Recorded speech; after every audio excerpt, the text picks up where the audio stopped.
ধুমধাম আয়োজন, ভূয়সী প্রশংসা আর রাজকীয় আতিথেয়তার মধ্য দিয়ে শেষ হলো মার্কিন প্রেসিডেন্ট ডোনাল্ড ট্রাম্পের বেইজিং সফর। তবে দুই পরাশক্তির এই ঐতিহাসিক বৈঠক থেকে শেষ পর্যন্ত কে কি পেল তা নিয়ে শুরু হয়েছে চুলচেরা বিশ্লেষণ। ঝংনান হাই কমপ্লেক্সের সুদৃশ্য বাগান থেকে শুরু করে জাকালো ভোজসভা, সফর জুড়েই ডোনাল্ড ট্রাম্পকে রাজকীয় আতিথেয়তায় ভাসিয়েছেন শি জিনপিং। মদ্যপান থেকে দূরে থাকা ট্রাম্পও সির অনুরোধে সামান্য চুমুক দিয়েছেন ক্লাসে। দুই নেতাই একে অপরকে প্রশংসায় ভাসিয়েছেন, তবে দৃশ্যমান বন্ধুত্বের আড়ালে লুকিয়ে আছে কঠিন কিছু হিসাব নিকাশ। সফরের সবচেয়ে স্পর্শকাতর বিষয় হলো তাইওয়ান।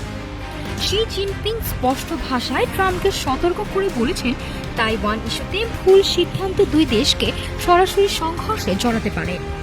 জবাবে ট্রাম্প যুক্তরাষ্ট্রের দীর্ঘদিনের কৌশলগত অস্পষ্টতার নীতি বজায় রেখে সাফ জানিয়ে দিয়েছেন, তাইওয়ান স্বাধীন হোক তা তিনি চান না এবং এত দূরে গিয়ে যুদ্ধ করার কোনো ইচ্ছে নেই তার।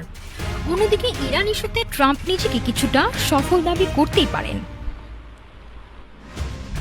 হোয়াইট হাউসের দাবি, হরমুজ প্রণালীকে সামরিকরণ না করা এবং ইরানের পারমাণবিক কর্মসূচি বন্ধের প্রশ্নে বেইজিংয়ের অবস্থান ওয়াশিংটনের মতোই।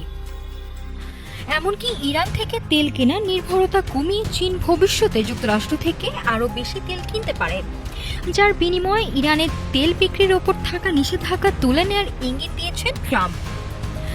তবে চীনের বিবৃতিতে এই তেল কেনার বিষয়ে কিছু উল্লেখ করা হয়নি। সবচেয়ে বড় প্রশ্ন ছিল বাণিজ্য যুদ্ধ নিয়ে।